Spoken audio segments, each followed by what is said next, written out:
Hi everyone. Uh, Hello, welcome. We're just going to wait a minute or two while people arrive before we get started. Um, we're very excited. James, this is so Um, exciting. I was not going to say it anything is because I thought you've got to do the intro from the top, but it is very exciting. And thanks for coming and put in the chat who's here and what you're eating and what you're drinking. What are you drinking, James? Actually, I've poured it into a mug to save face, but I did treat myself to a low percentage Got a low little alcohol skinny. beer. Love that. I'm on the Um, pink lemonade, and I've got like some really good crisps for after. So there you go. nice. Jess is here. Thank you. Yeah, do say where you're from. It's nice to know where you are and what you're doing. And use the chat throughout as well. We got a few readers tonight, but hope to have some time at the end to answer to ask Laurie to answer some of your questions. So if anything pops up as you go, drop it in the chat. Um, a latte. Yeah, that's well Nice. posh. It is, yeah. I wonder, is that decaf or are you joining us from somewhere I hope you're getting caffeinated up, else? like, and at 7:02 at night. That would be good. Lovely London. I expect there's a lot of people from London, but Whitley Bay, very nice. Love it. And James, people have to put to everyone, don't they, on the chat, or is it what? How do they set it? Because I always end up just messaging myself on a webinar. Oh yeah, actually, yeah, you're right. I can see a few people have sent it just to us, hosts and panelists, which is fine as well. You can do that, but or you can set it to everyone, and then everyone will see it. There's a Q&A function as well. Did I say that? So you can drop questions in there as well. Helen Black has raised a hand. I don't know what to do with that, and we will not be able to take your questions because it's a webinar out loud. But oh, cool, we got someone from the Jewelry Quarter and Prem, who's part of our Birmingham editorial readers group. Hi, Prem. Well, Oh, this is so lovely. I recognise so many people. oh, Maybe awesome. Helen was just raising a hand like that, like in a sort of quite rave way, Mistake. Yeah. Never apologise for the rave. Thought you were doing this. Um, well, a lot of you have arrived already, so I reckon we will crack on and I will do an official start to everyone and welcome you to the launch on publication day, no less, of Makeover by Laurie Bolger. My name is James. I am the maternity cover director at the Emma Press, who have published this pamphlet of poems, this wonderful pamphlet. In case you don't know about the Emma Press, we are a Birmingham-based publisher of poetry and prose, founded by Emma Diane Wright in 2012, with the aim of making literature and publishing as welcoming as accessible as possible. I should say we have open submissions twice a year, and we publish about 8 to 10 books every year. I'm absolutely thrilled that the first book of 2024 is this electric pink number from Laurie Bolger. I thought I'd just start by saying a little bit about the book from my point of view, from our point of view. I joined covering Emma's maternity leave here last January. And one of the first things I had to do was read through a submissions shortlist to select our next publications. And I was so pleased to see Laurie's name on that list and then immediately won over by the fantastic poems that she sent us, which have been a real joy to spend so much time with over the last year. And particularly then pleased to still be around a year later to help launch it tonight.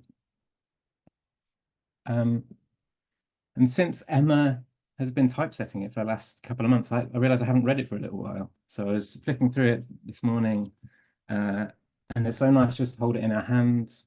I know I can see a lot of names of people who've ordered it from us, and I'm sure loads of you have got copies already, or you're about to buy a copy. It's obviously one of the two. And it's been designed by Amy Louise Evans, really beautifully covered, and printed by our local printers, the Holodeck in Birmingham. A really lovely issue to hold in your hands. But reading it again this morning just brought back how much I love it. I wrote in the blurb that it's nostalgic, which I think is because I'm probably about the same age as you, Laurie. I guess I don't actually know, but certainly from an era where most children's toys seem to involve a lot of gunge and flour and plastic. which do Done. appear through this book. Um, but reading it again today, I thought maybe like relatable is probably a more appropriate word, uh, which is, of course, because of Laurie's like generous and like open writing style, that invites you in at all times, but also like the locations and characters in this book. The mum who doesn't like building work or loud families at the around the pool on holiday, very much relate to that. And the nans telling us that our eyes would go square, or with the Grim Reaper tennis rackets that I knew exactly what you were because my mum's got one of those to kill flies. It's absolutely disgusting.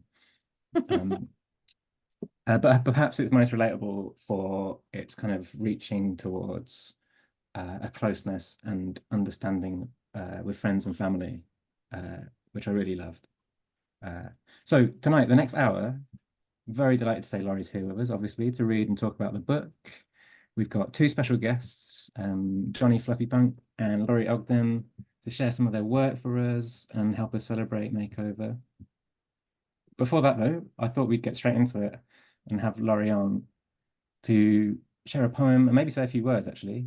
So, firstly, massive congratulations from us, and a thank you again for trusting us with your work. And your previous book was in like 2016, I think, your last pamphlet, right?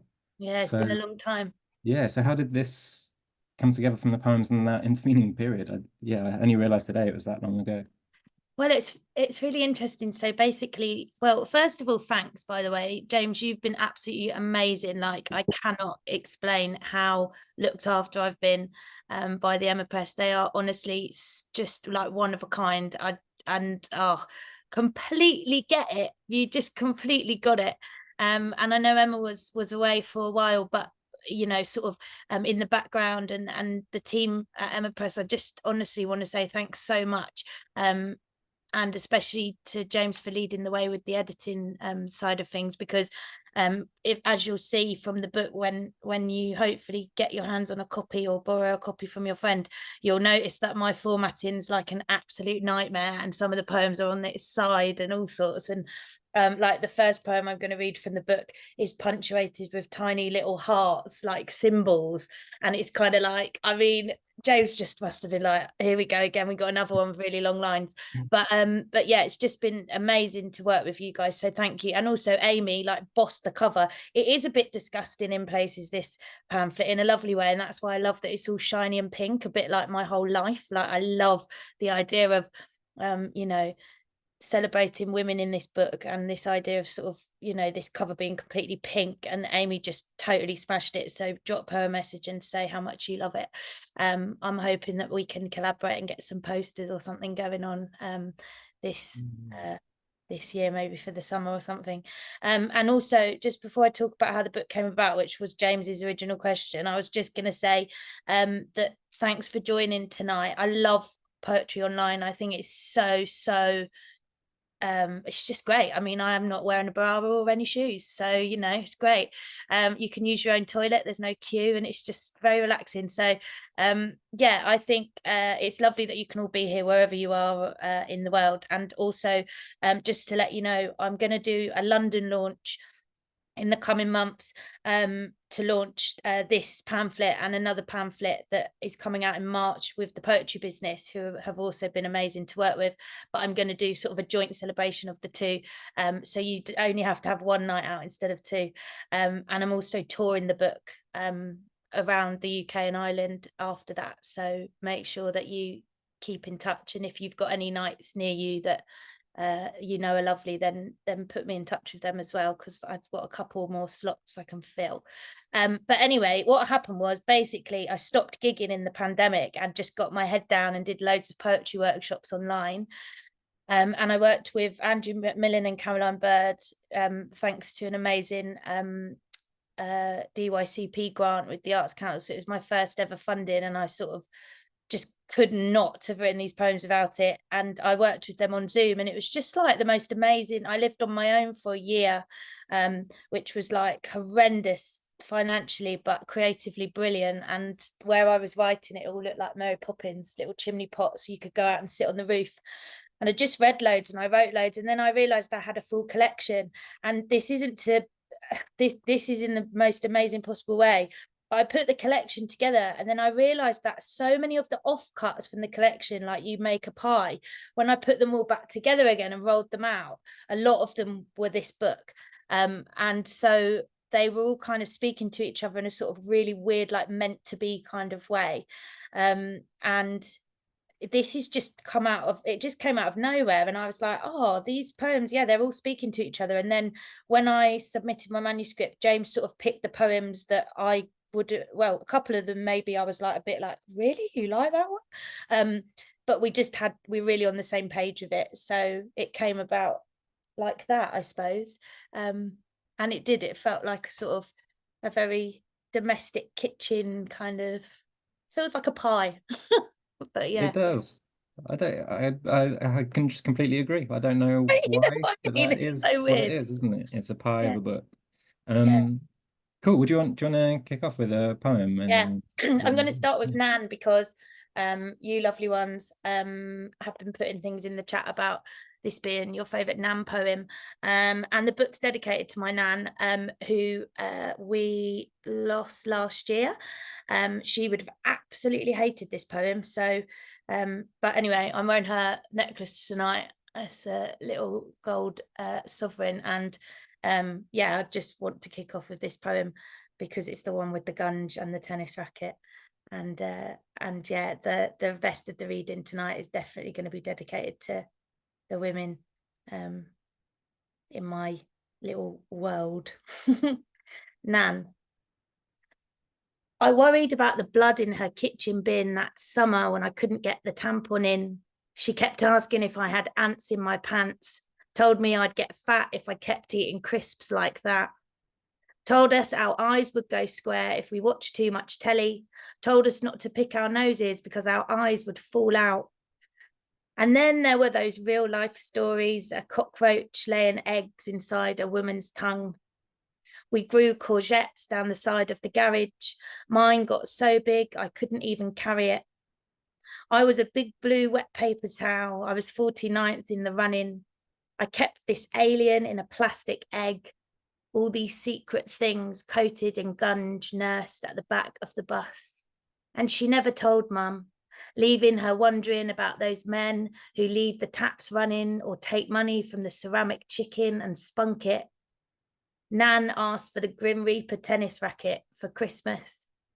Smoking, she'll let their fat bodies fry, then get the Hoover out.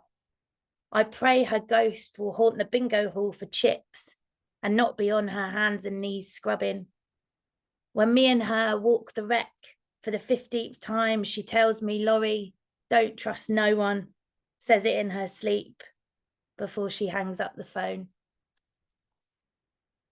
I'm going to hand back over to James now, but I just want to say a massive thank you to Jonny and Laurie for another Laurie for joining me as guests. They just straight away were like, yep. And I'm so lucky to have such good people around me, two of which happen to be also very good at poems. So enjoy their set, open some crisps, and then I'll see you for my reading the other side. Ace. Thanks, Laurie. I will do the more dry but autobiography intro, and we're going to start with Jonny. So, stand-up poet, lo-fi theatre maker, and self-made underachiever, Jonny Fluffypunk, has been dragging his art around the UK for over 25 years, deftly fusing bittersweet autobiography, disillusionment, and wonder into an act that has established him as a firm favourite at gigs, festivals, and housing benefit offices across the UK and occasionally beyond. Over to you, Jonny. Right. Am I here? You're in. We're in. Hello. I'm just going to blow you a kiss and then I'm going to go. You do that. Right. Hello. Yeah, my name's Jonny Fluffypunk. Thank you ever so much, Laurie, for having me here. Laurie Bolger made a fantastic impression on me. Big impression. First time I ever met her, but not as big an impression as she made on the fabric of my car seat when she threw up a load of red wine into the footwell of my Fiat Punto. And I thought I was in the presence of the next Bukowski. she hasn't disappointed. And with that in mind, yeah, this is. But I've been doing this for many years now. This whole poetry lark, and every few years, those of you who are poets will probably be aware. Every few years, like a kind of cultural comet coming round, this thing comes around, and you find it splat. Well, not quite splashed over the front pages, but on the 10th page 10 of the Guardian second supplement, it says, "Is poetry the new rock and roll?" You know, when something's happened, like Beyonce has put a poet on her record, or as a poet at the presidential inauguration or something. Anyway, it happens every now and again. And then people say to me, "What's it like, Jonny, being out there at the cutting edge of the new rock and roll? What's it like? What's it like?" I mean, you know, when you see in the paper, and it begins, "Is poet."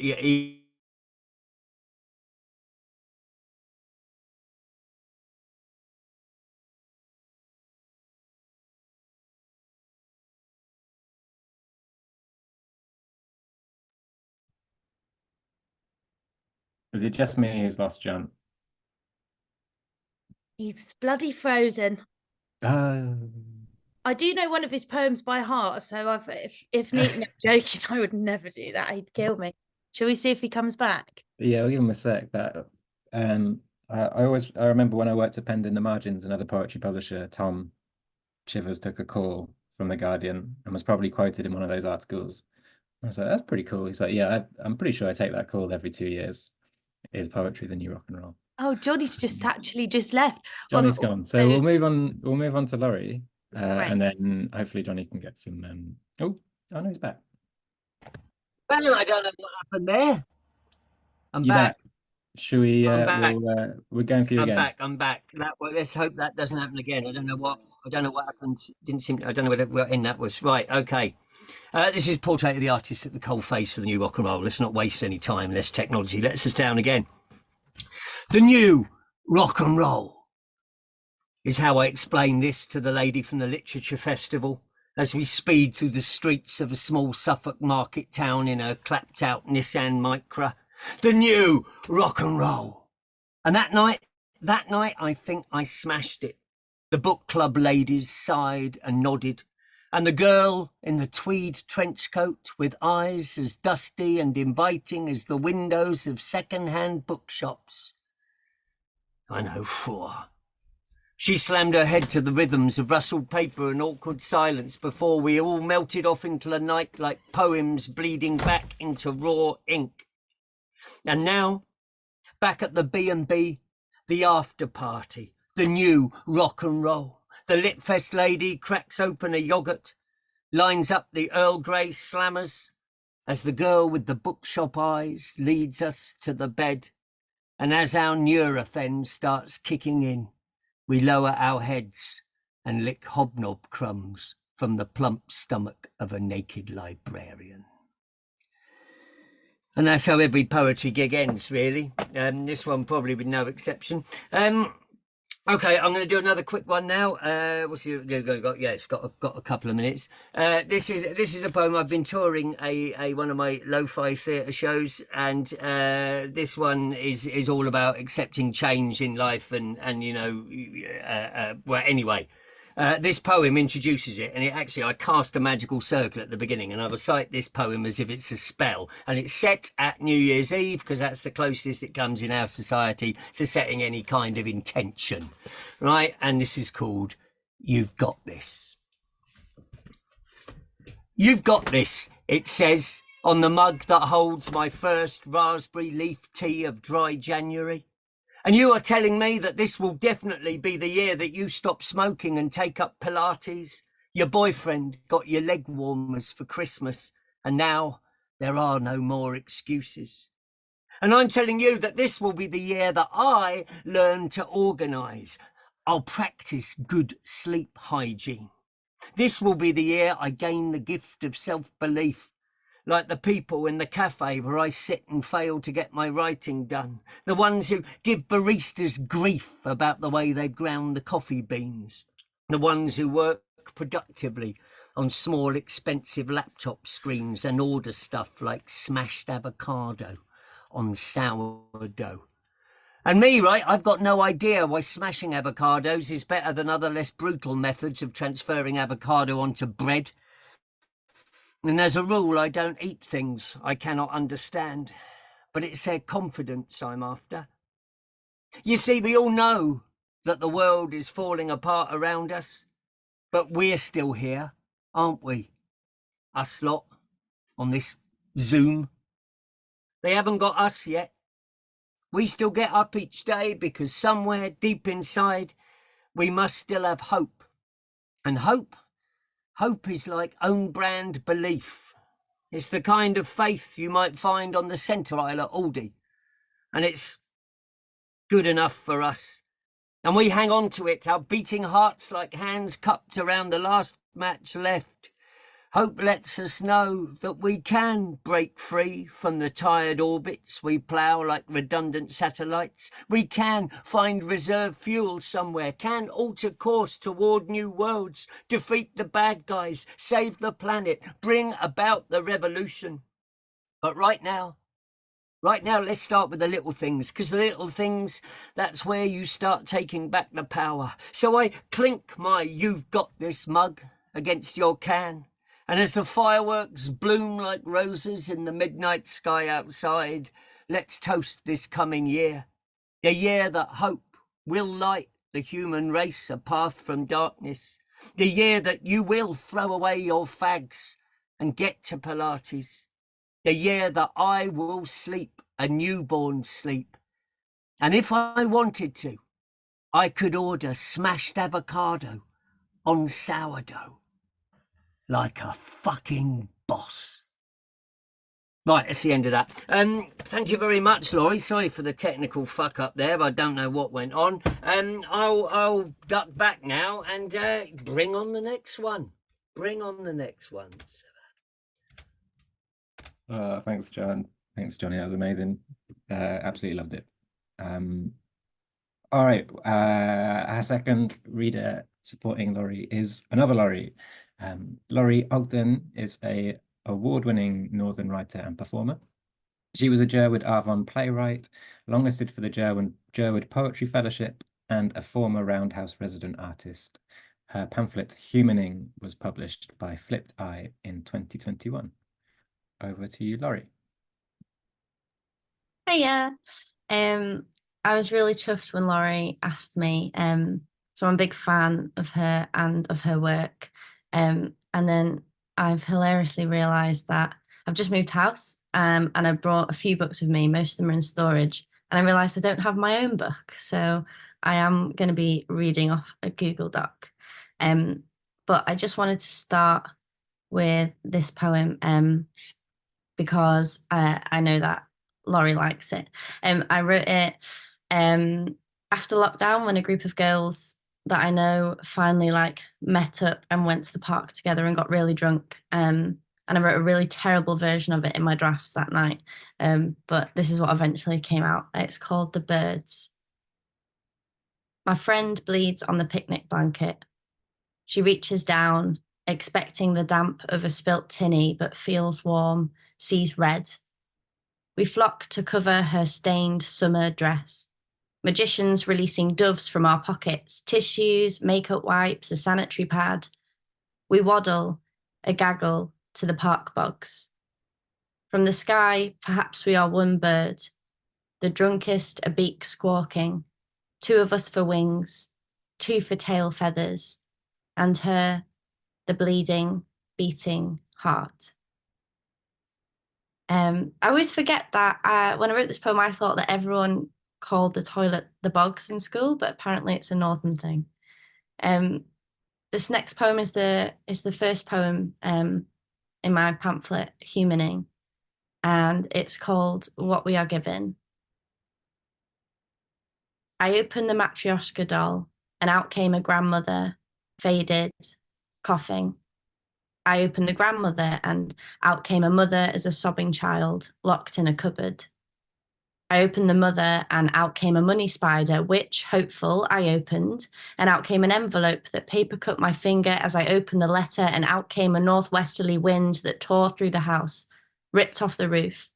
to find me cowering in the bathroom, considering opening me. I opened my mouth, and out came a banshee wail made of echoes, circling, a cycle, a cyclone. I forced the door shut, but I'm still spitting echoes into the sink. Let it end, let it end, let it end with me. This next poem, I'm really bad. I'm quite a chatty patty, but I'm really bad at flirting and knowing when someone is flirting with me. And I think as a queer woman, it's particularly confusing. And this poem is about that, and it's called Hunger. I want to tell her that her lipstick is red. I want to tell her that her lipstick is red and that her lipstick is looking at me. I want to tell her that I believe that her lips are that red underneath the lipstick, and when she breathes out, it almost sits on my collarbone. She talks about a house she used to share with a girlfriend. I want to tell her that her lipstick is red, and I am glad she had, at one point at least, a girlfriend. She talks about the creative process, and I imagine her covered in paint and nothing else, just animal red, and I don't want to touch her, just to watch her dance in the acrylic, painting her heartbeat onto the outside of her body. A friend asks her a question, and she puts wine to her lips. I think of red, and she puts the wine glass down too fast, and I want to ask her how she holds her girlfriend, but she is talking about a husband who she holds, I imagine, and children. And I hear what she meant by girlfriend, and I fight the urge to demand that she gives me her lipstick so I can eat it all in one go, say, that was why I was looking. Cheeks red now, red, say, that was all I was hungry for. This next poem, I've never performed this poem, but I met Laurie back in, I don't know, 2014, 2015. And one of the first times I met her, actually, I was in the Roundhouse Collective and Laurie was leading a workshop. And I was really unconfident in my writing. But I wrote this poem and Laurie was really kind and supportive about it in the workshop. So I went back through my drive today to try and find it. So yeah, this is Moon Belly. He puts his hand on her belly. She wonders if he can feel the chips and the hot dog and the second lot of chips from Morley's when it was too late for chicken. On the long walk to his bed, she'd been armed with a broken wooden fork, played fierce guardian of her chip children. Now he cups the half-moon belly, as if an ant with his DNA was growing inside instead of 3 kinds of takeaway. She fights the urge to twitch his hand away or to tell him that some mornings, this moon belly brings waves down her face. His fingertips sleepily squeeze. She farts. He bursts from the bed, helium excitement, before returning to hold her belly again and smile his face into it. It is 3 a.m. and they swear they can hear grasshoppers amongst the police sirens. And I'm just going to finish with this poem. It's a poem I wrote about. One of the things I love about writing is when you just have sort of feelings and thoughts you can't express and try to get them into a poem. I wrote it a couple of years ago, but it expresses kind of something I'm grappling with at the moment with our world. And it's a sonnet. It might only work as, the rhymes might only work if you're Northern, but it's called Love Sonnet in the Aquarium. That shark is a motherfucking big one. That shark could quickly eat your mother whole. A mother says, how ugly, to her son. He ignores her, reaches out 5-year-old fingers pressed against the glass, the same starfish spread that mine have. We are both in love now, in this moment with a shape that far exceeds its that name. It isn't enough. Just like Joe, the builder, is more than Joe or a builder. How shadows of surfers and seals are confused. This feeling will go soon enough. We cannot take love further like this. The shark taps on the glass, signing, I heard that lots of humans are dying. Thank you very much.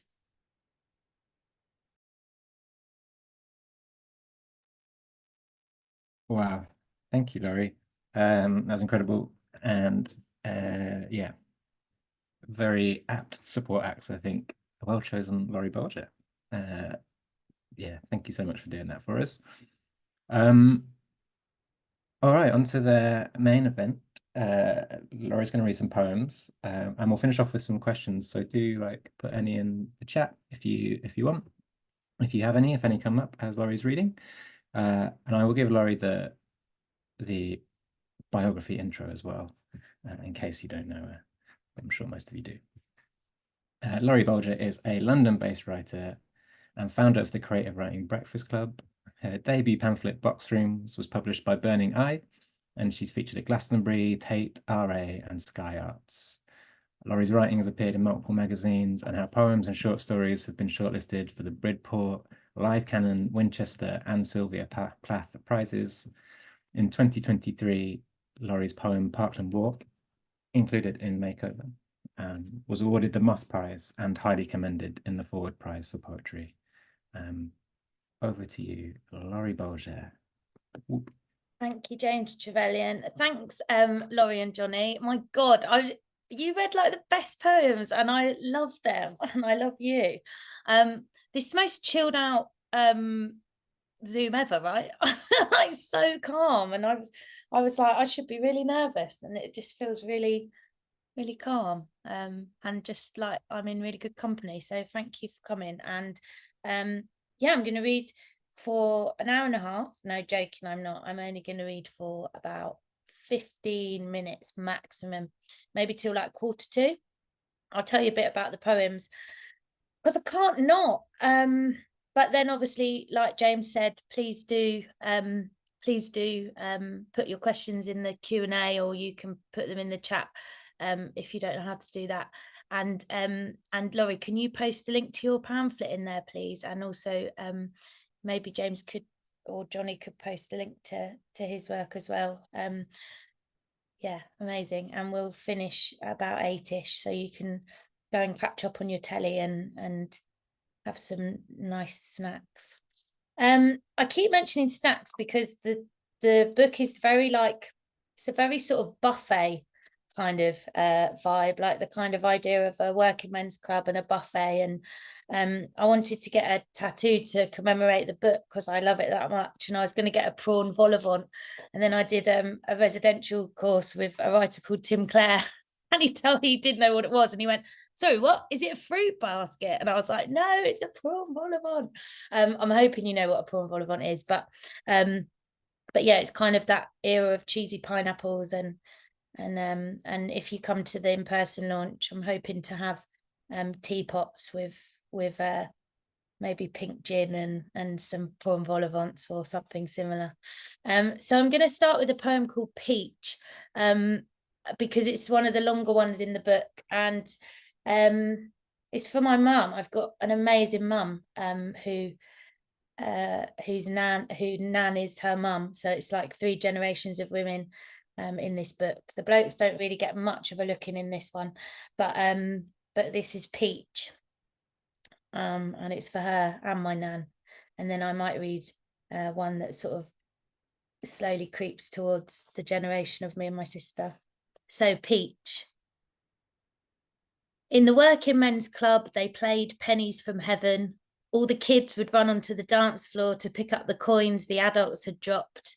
The working men's club with the long wall in front, and one big tree where people dropped in and dropped their souls like the pennies onto the shiny floor. How could you want more than this? It was boiling that June, washing up bowls for paddling pools. The girls made stress balls, the boys made water balloons. So the compere called the same man up to sing. I pulled her from her glittering packaging. I wanted everything for her, a moth in a crush of stars. Mum walks through the door in her new coat, red with matching hat. She must be about 8 or 9, and my mum is shy, tough, frown, but shy. Her and Nan had to walk through the men's bar to get to the women's bit out the back. All the men shouted, "Red, all right there, little Red Riding Hood." At night, I imagined myself with the neighbours' gelled curtains, the boy next door who suggested a wet t-shirt contest, and we all lined up. I pulled 2 bits of hair down like Sporty. I thought I told you about the committee member's wife, the woman who ran the snack bar, where you could buy a single sausage on a stick, always for 6pence and burnt. Imagine the ballroom thick with drink. In through the double doors, Mum holding Nan's hand, holding it tight, like she was tightroping the long wall outside. She must have been pretending to be a film star, hand glued to her shell mirror.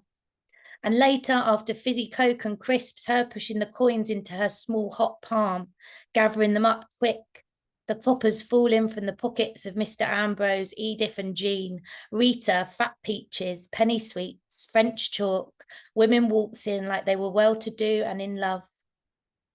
I didn't learn to skateboard that year. I rode in the passenger seat of my cousin's dirt truck. The first lesson in loving men until they die. I wanted to twirl her. I want to twirl her the way I twirl in the living room some nights. I let her go in the cul-de-sac, her plastic wings carrying her as far as the front lawn. Nan had her hair done in the peachy salon. The men talk shit, the women look lovely. Why don't you show Mary your cloak before it gets dirty? Between pictures of boxers, they fight at the bar. The dusty ceiling with one balloon stuck. High heavens. They'll need a ladder to get it down. I remember when Heidi's homemade stress ball exploded. She caught the flower in her skirt and carried it for a long time. Right, let's keep going. So weird. I haven't really done like a set. I do so much hosting on Zoom and now I feel very center stage here, but it's quite nice to be with this book. Honestly, it is one of my favorite things I think I've ever made. So and probably because it's all about the women. So we've had Nan and Mum, we've had Nan. Let's have me and Jem. So Jem's my sister. She's a bit of a legend, really. We're from a very kind of long line of resilient working class London Irish women who are just very brilliant. And the book has got that kind of real gut to it. Yeah, Jem became a celebrity nanny. She worked on super yachts and now she teaches yoga in Cornwall, and she's a total legend. And this is a poem about me and her and also my nan at the end. So there you go, can't get away from her. Stand together nicely, girls, it's called. On a stranger's front steps, you tell me to hold on while you sort your hair out and to make sure that I get the bridge in the background. Make sure you get the bridge in. I feel like our mum, when we were small, that one of us two, stood on the front porch in new school uniforms, matching grey jumpers on top of little girl vests. Or that one of us on Halloween, you holding out a cauldron in plastic witches' fingers and me dressed as Phantom of the Opera in a bin bag and wonky mask. Or us in the pink bath with bubbles on our heads, or matching hats at weddings, or on the top deck of ferries, or foreheads and frowns, or in my graduation gown, matching fringes with wigs, us two dressed as clowns, or in the beach bar, red-faced, our hair braided like snakes, or at the Christmas table in our best clothes, or you on long car journeys, mouth open against the window. On the plane home, I want to wake you up, tell you that the view is magic, all those little lights. Rows of humans lean over to get a photo out the window. I take one to show you. I take one for my screensaver. I take one to show our nan, who's never seen the earth from here. So I think the reason I was mentioning Jem's whole CV was the fact that there's this real, oh no, that's my plate. I bought a plate. I knew that was going to happen. I bought a plate today. I think my nan is here, yeah? I'm not even kidding. I just went to get a sand timer to time my set, and it smashed, and now plates just fell off the wall. Oh, the drama. Yeah, the reason that I was mentioning my my sister's jobs and whatever is because we're really good at cleaning in our family, and I don't know if maybe it's a sort of working class thing, but when shit goes wrong, I just vigorously clean everything, and for ages. So my flatmates have always been over the moon, especially the boys that I've lived with, the band that I lived with. I lived with a punk band. That's how I started poetry back in those days when I first met Jonny and was sick in his car. And I think we've just got this kind of thing. We're just all very, very good at cleaning things, but also holding things, and also yeah, there's a lot of poems in the collection that's coming next year about that, but this is maybe my favorite poem in the book. It's called Shine. Some women hand down bits of cloth, a decent teapot, heart-shaped things, wartime irons so heavy they could hold open the door. I've been handed wedding rings, the force to hold up a whole house above my head. Mum's rings don't fit now. She says her hands are as knobbly as the trees that line the street she first held me in. Mum lost her favourite colander in the pub kitchen, straining the sticky sweet pineapple to go with the cheese on sticks. So leave me the power in your hips. So when I think of you, I think of the sink as a lake you could dive in. And if I'm left that pie dish, I want it full of all the things they said about us. Leave me the measurements of a kitchen, Mum. I want to live without weighing things. That might be the first time I've read that. It felt really nice. Yeah, thanks for being here. I've probably got time for like maybe one more, possibly one more and a short one, maybe.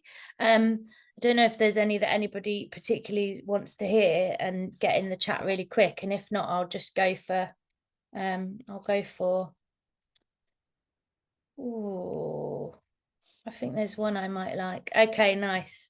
So someone's requested Dandelion, and then I'm going to end on one that's a little bit strange, actually, of a choice. But there is a poem called Mermaid that if I had time, I would read. And the last poem in the book is called Swim, and it is a good one. But this is what I feel like reading tonight.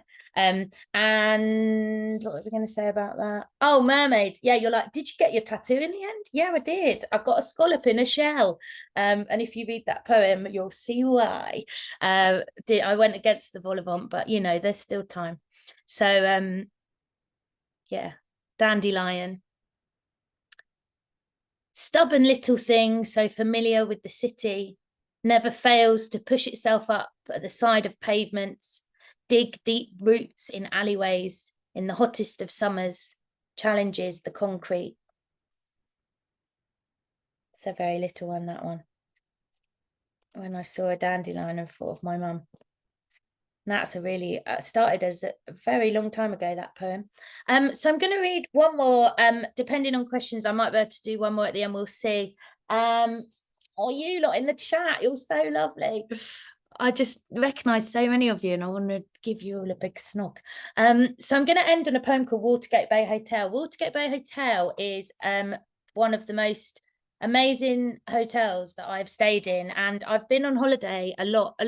There's a lot of stuff about holidays in here, like James said, but I've been away with partners in the past, always men, and I end up paying for everything, not because I'm loaded, but just because I think, I don't know really. And then one time I just decided, do you know what, I had a big job and I thought I'm going to go away on my own, and I stayed in this hotel, and it's on this really amazing Cornish beach. It's really like rough, all in the elements.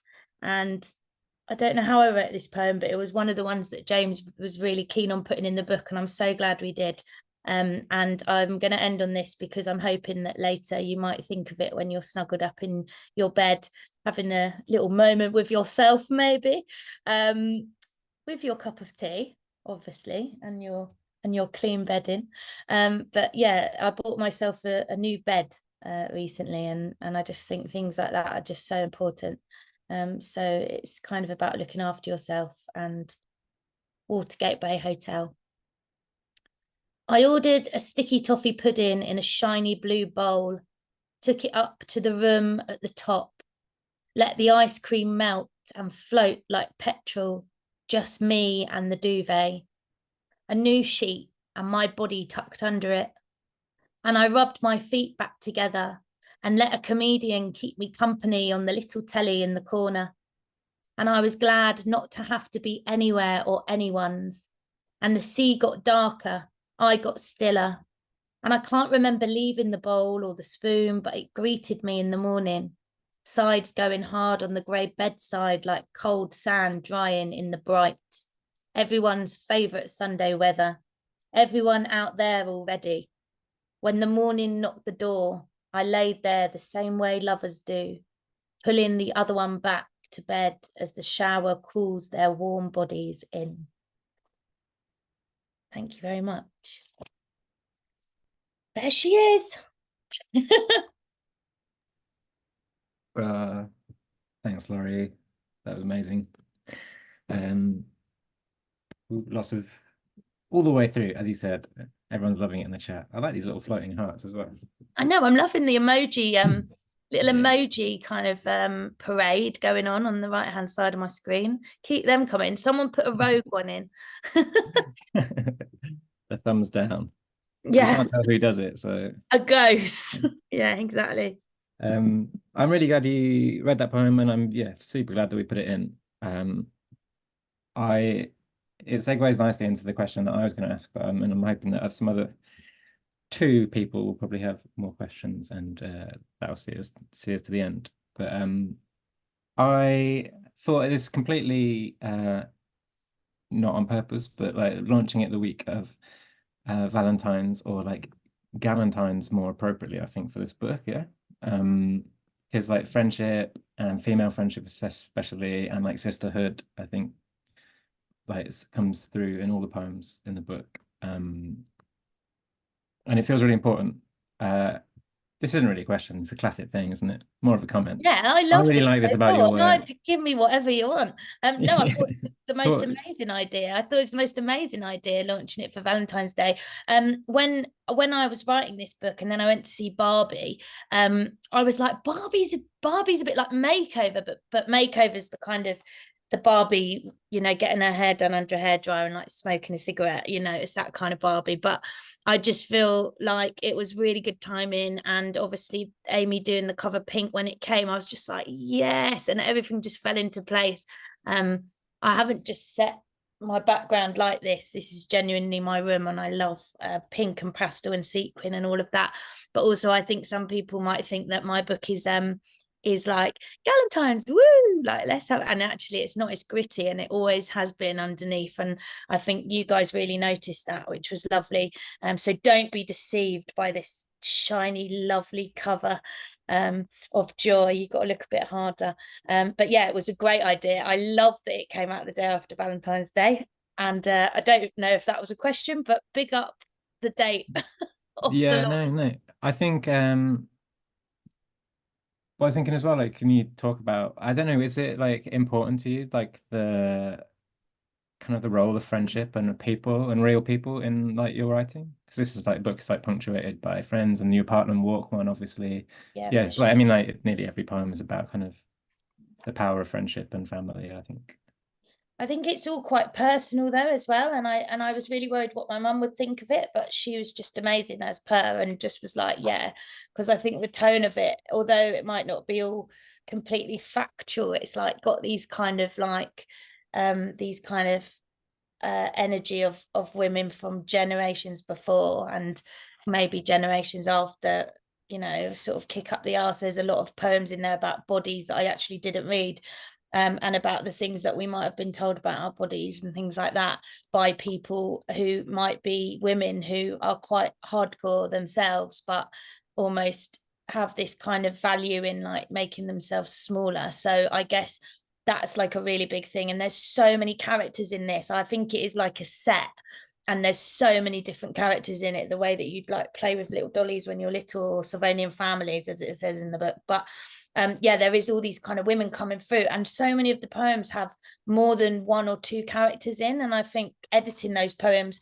was really hard, because I always got told not to, you know, not to include too many things at once and all of that kind of thing, and to let, you know, because my imagination is really fizzy. It was like almost, especially at uni, you know, kind of take you know, take your poems and focus it on one thing, a target, and all of this kind of stuff. And kind of often I've been told with my writing that too much is going on, but I actually have really lent into that, and I think the more characters in the book the better with this one. But yeah, it's all the ladies, and yeah, I'm just really happy with it. But it's been hard to juggle all those characters in the editorial process, because you want the reader to be able to navigate the film set of the poem, you know, and feel the characters coming in and out and the energy of them, as well as, you know, the poem making sense, sort of thing, and having the energy that it needs to. So, but yeah, it's full of characters. They're all there, like paper chain. That's good image. Yeah, I think that's like something beautiful about the pamphlet form, isn't it? Really, like this, like the length of it, you can pack it because people can reread it, and especially like the way you opened it as well with Peach, and you read that first as well. Like, we're in the working men's club and we're experiencing all the characters, and yeah, that kind of sets up the fact that we're going to jump about a bit, but it's going to be all of the same kind of. Got to hold on tight and keep you on your toes, right? There's one big up Sylvanian families in the thing. There's some Sylvanian families in the. You didn't read the Sylvanian families? No, I didn't. I had a really nice review actually, by someone this week. I posted it on my Instagram, I think, which is Laurie Bolger with an underscore, because the other one got hacked. But basically, she wrote something really lovely about this. Is the only poetry collection I've ever read that involves Sylvanian families in like a really lovely way, and that was something that I originally took out and then put back in. So yeah, it's funny, isn't it? But yeah, what was our question about? The question is, it's not about the book, but I'm behind questions that aren't about the book. It's about vol au vents. What actually is a vol au vent? Jess is asking. And a vol au vent is not the best buffet food, but is it the best buffet food? It's not the best buffet food, really, but it's cool looking, and it's kind of a bit gross as well. And it's basically prawns with like Mary Rose sauce. So obviously, you know, your sort of pink sauce with your cold little prawns that get warmer over the evening, and they sit in a case of pastry, basically, and that's a vol au vent for you. So there you go. And yeah, exactly. People in the chat, put your favourite vol au vent filling. Someone said tuna mayo.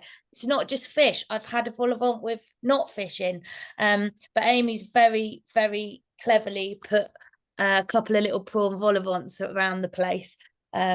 So yeah, if you go to the Emma Press website or my Instagram or socials, you can see the cover a bit clearer, and you can see she's put a couple at the top and then a big plate in the middle. So she knows what's good.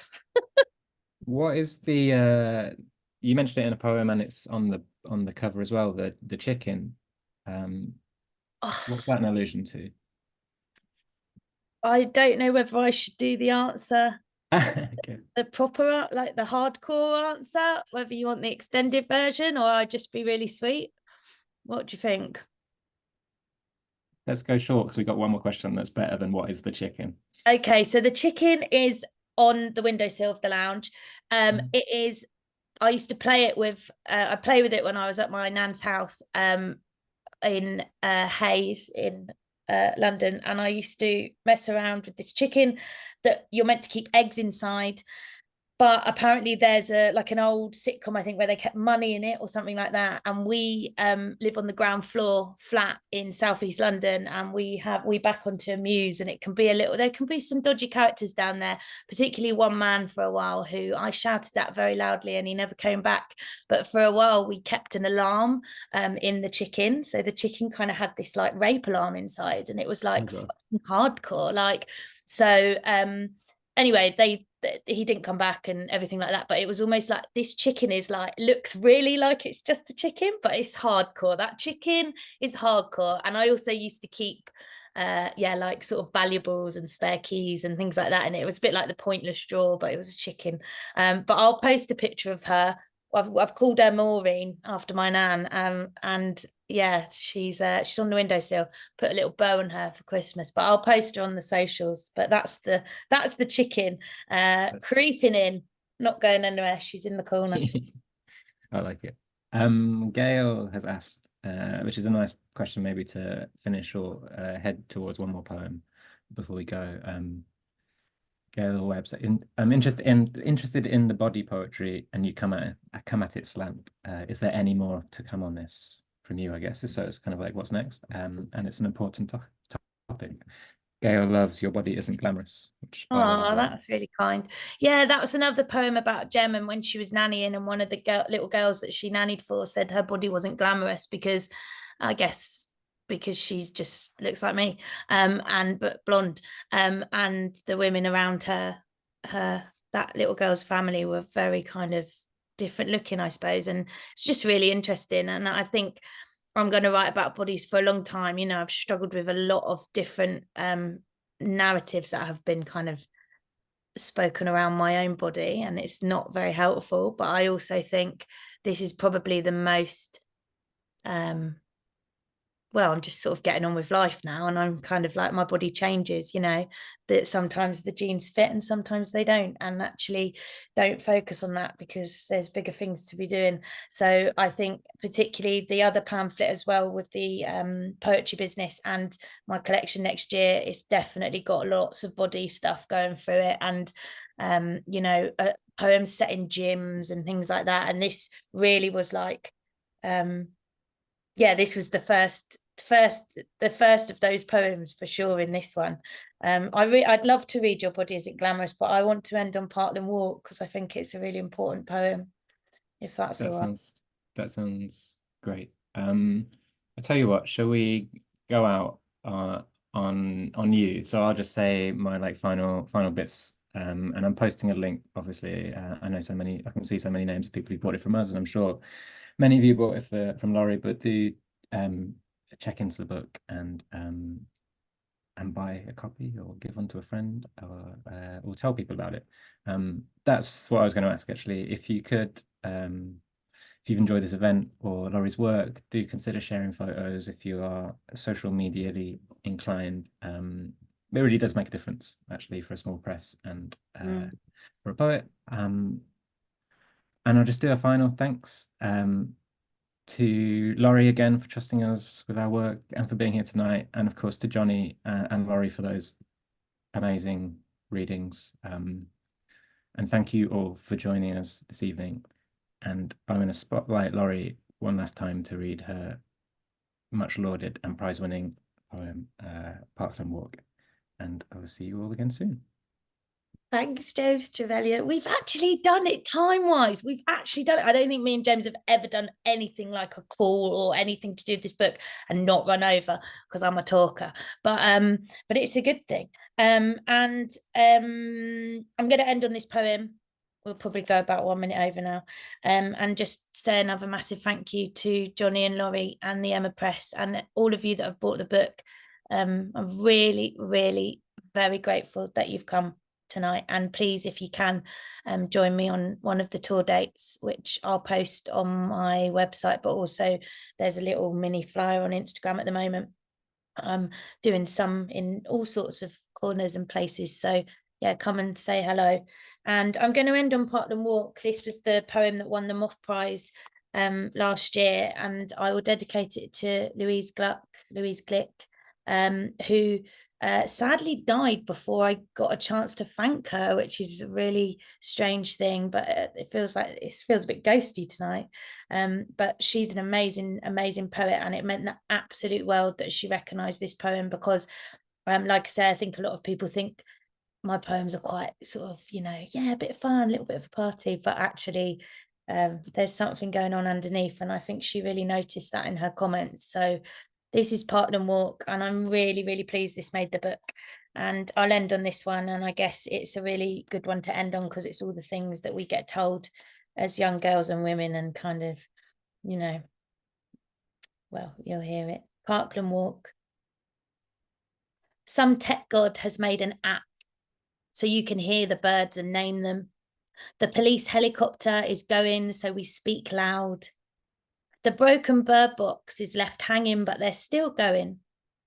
Some woman told me and Hannah not to come down here on our own. Don't go down there on your own, girls. And if you do, for God's sake, stay together. Hannah lost her dad last month, so I was chirping at her about a place for us to get good spaghetti. And there's a snail right in the middle of things. Its shiny trails are like rain caught in a spider's web. The bin has shit all over the path again.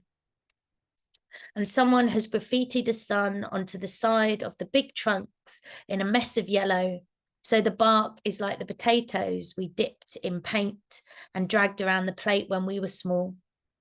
A jogging man is convinced that the wedding proposal is just right, and the locals have had time to draw sad faces on all of the stumps. A little girl's dad chases her along the path.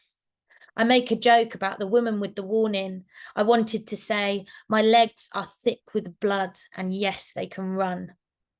I learnt to ride a bike on a path just like this one. I got too wide for the slide. I made perfumes in milk bottles from petals for all of the mums who told us not to go too far. I asked Hannah, what do you need, girl? And she says she won't remember any of this in grief. It's like Sally said, just walk with her for now. And so we walk into the trees.